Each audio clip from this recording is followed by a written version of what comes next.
Ready to step off the map from the most hidden alleyways to the stories nobody told you? Uncharted Alleyways begins now. Your definitive guide and travel podcast, culture, adventure, and the world as you've never heard it. Tune in, disconnect from the obvious, and come explore with us. Uncharted Alleyways, your next trip starts here.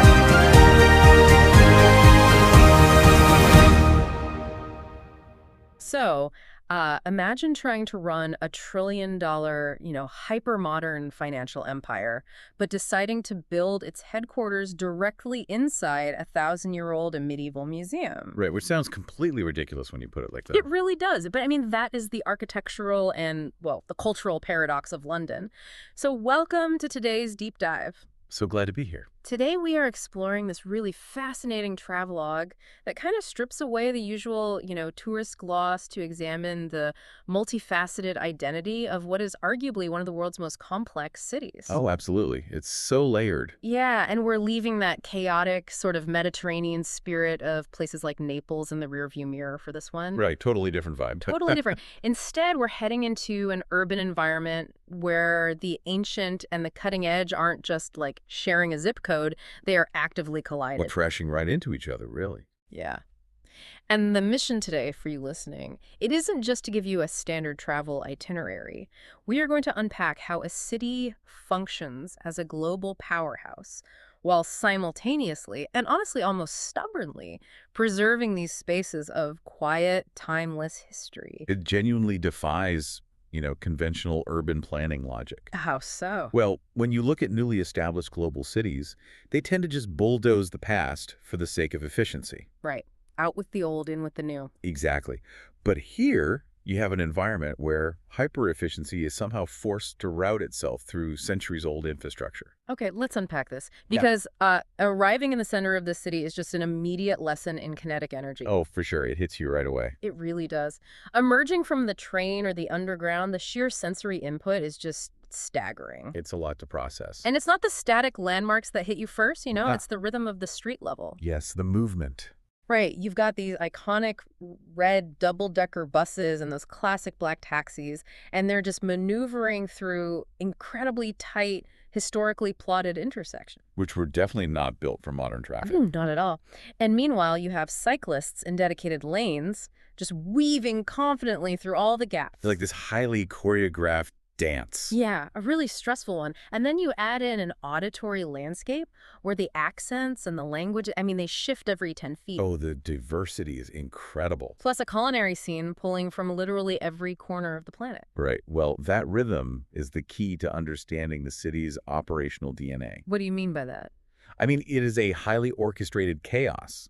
The street layout in central London wasn't designed on a logical grid like Manhattan. Right, you can't just count the avenues. Exactly. It evolved organically over 2 millennia, following old cow paths, medieval property lines. Wow, cow paths. Yeah, and the winding course of the river, too. Yep. So that modern kinetic energy, the finance workers, the international students, the global transit system, it's constantly flowing through this restrictive, ancient circulatory system. Which brings up the visual friction, I think. Because walking down a single block, you might see a medieval stone tower standing shoulder to shoulder with this shimmering, asymmetrical glass skyscraper. Yeah, right across from a Victorian brick church, probably. Exactly. It is literally a physical timeline you can walk through.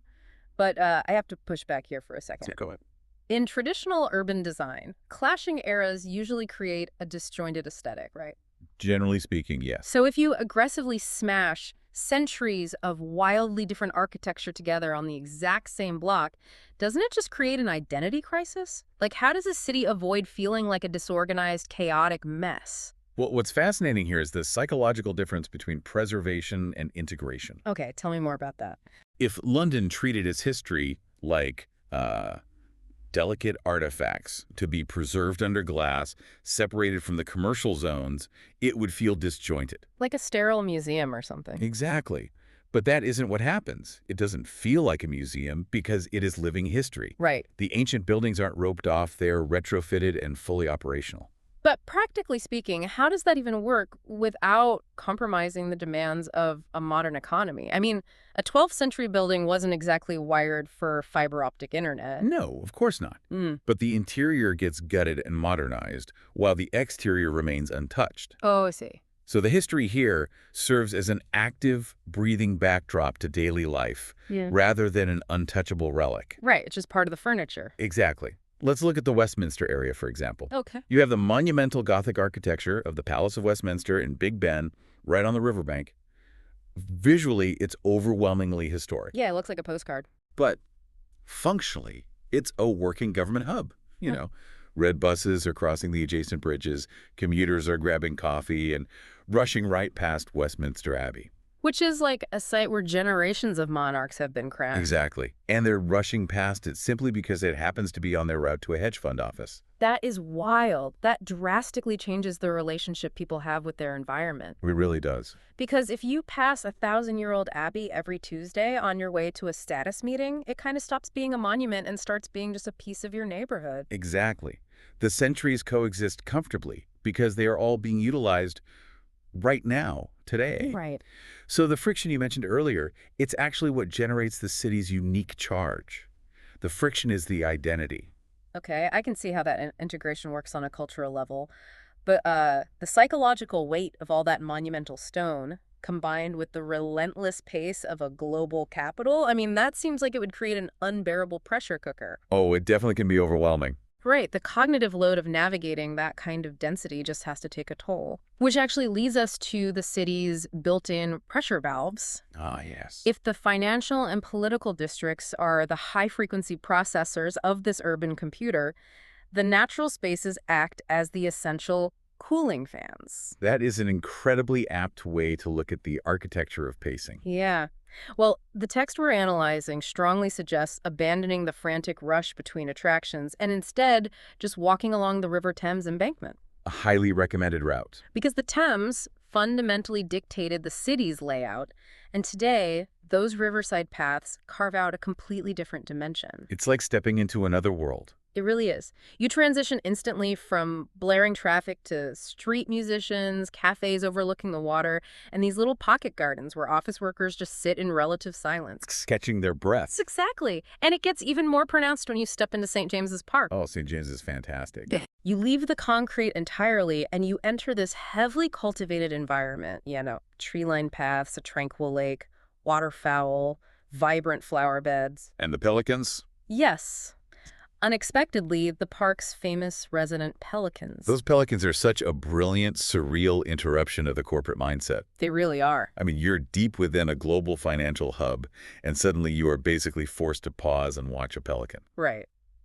But let's look at the economics of this for a second. Okay, let's do it. In a city where real estate is at an absolute premium, where every square foot is worth a small fortune, isn't it completely counterintuitive under a capitalist framework to dedicate hundreds of acres in the absolute dead center of the city to just, slowing down? It seems that way, doesn't it? Yeah. Why hasn't the sheer financial pressure of development swallowed up St. James's Park or monetized every single inch of the Thames embankment? Well, if we connect this to the bigger picture, we realize that these spaces aren't a waste of real estate. Okay. They are the exact mechanism that sustains the real estate's value. Wait, really? How does that work? Well, you called them cooling fans on a motherboard earlier, and that's precisely their function. A city cannot just be a machine for extracting labor and facilitating transit. Right, people aren't robots. Exactly. If it is, the human capital just burns out. Historically, royal decrees protected many of these parks, sure. Right, kings and queens wanting their private gardens. Yeah, but modern urban planners fiercely defend them today because they are a structural necessity for a healthy urban psyche. So it's essentially an investment in the sanity of the workforce. Entirely. The intense energy of the financial and political districts would be toxic without those breathing spaces. That makes a lot of sense. The river, which historically brought commerce and chaos to the city's doorstep, now rewards those who slow their pace alongside it. I love that. And the empty, quiet spaces, the benches, the paths, the pelicans, they prove that a city's identity is defined just as much by its voids as by its density. Wow. If you remove the voids, the machine overheats. That completely flips the script on how we value urban space. Like, the empty space isn't undeveloped land. It's heavily developed psychological infrastructure. Precisely. And exploring that urban psyche takes us into a really compelling contrast regarding how humans actually express themselves in this environment. Because the city doesn't just offer one type of culture, right? It curates opposing extremes. The spectrum of spectacle. Right. Here's where it gets really interesting. Because the travelogue drops us into two entirely different visions of London, and they are located just a stone's throw from each other. It's quite the juxtaposition. It is. On one end of the spectrum, you have Buckingham Palace. Yeah. Broad avenues, grand gates, immaculate gardens. Very regal. Very. It is the pinnacle of curated tradition, completely defined by the rigid choreographed ceremony of the changing of the guard. It is formal, it is heavily policed, and it is meticulously scripted. It is the ultimate projection of historical continuity. But then you make a stark pivot and walk over to Covent Garden, and the atmosphere instantly shatters that formality. Oh, completely. It's night and day. Instead of a grand, quiet avenue, you step into this bustling, enclosed square that feels incredibly organic. You've got street performers drawing huge, spontaneous crowds. Fire breathers, jugglers, you name it. Yeah, live music echoing off historic arcade walls. Independent artisans selling handmade creations right next to specialty tea shops and cozy cafes hidden away in these narrow courtyards. It has such a fantastic energy. It really does. It is loud, unscripted, and entirely driven by individual creativity. So my question is, how do these two extremes not just cancel each other out? Because they serve entirely different psychological needs for the populace. It's really about balancing the macro identity with the micro identity. The macro and the micro. Okay, break that down for me. So think of Buckingham Palace as the macro. Okay.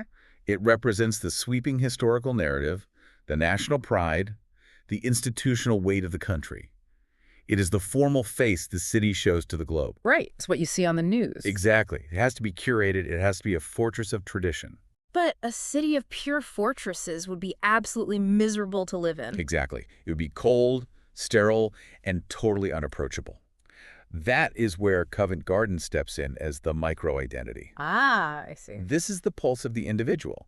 It's the local community, the global influence mingling at street level, the independent bookstores, and the spontaneous art. Right. If the grand traditions of Westminster and Buckingham Palace give the city its heavy, immovable anchor, well, the unscripted energy of Covent Garden gives it agility and warmth. So they aren't competing at all, really. They are symbiotic. Perfectly symbiotic. The curated tradition provides the necessary structural foundation, which then allows the spontaneous, unscripted culture to safely experiment and thrive right on top of it. That's a great way to put it. Like, you can appreciate the flawless precision of the ceremonial guard in the morning, and then go lose yourself in an unpredictable crowd watching a street magician in the afternoon. And for the people who actually live there, both are absolutely required to feel fully represented. That makes total sense. A metropolis only really feels like a hometown when you can toggle between the awe-inspiring and the intimate. That toggling is a great concept, which I think brings us to the ultimate question of convergence. Where does everyone go? Exactly.